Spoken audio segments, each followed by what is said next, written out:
तो आधी वेगळ्या कॉलेजमध्ये होता आणि मग रुईयाला त्यांनी नाटकासाठी ऍडमिशन घेतली आणि मग विनय आपटेची त्यांनी 2 नाटकं केली होती ऑलरेडी, ज्याच्यात रुईया आणि रुईयाचे 40 असं ते सुरू झालं ते. दिस वॉज विनय आपटे. 11वीत होतो आम्ही आणि हे लोक चंदा मागायला आले.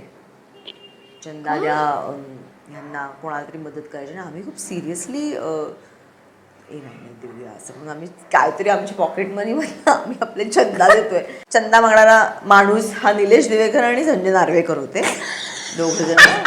किती बावळट होतो आम्ही खरंच. मी आणि असिता, म्हणजे आता संजयची बायको. नंतर आम्हाला कळलं की त्यांनी कोणाशी तरी बेट लावली होती, काय पैसे मिळवायचे, हे पैसे असं. आणि मी म्हणलं ओ माय गॉड. त्यामुळे आम्हाला संजय हा काहीतरीच आहे मुलगा आणि तोच आला संजय नार्वेकर हिरो म्हणून. असं सगळी आमची पहिली संजय नार्वेकरची भेट.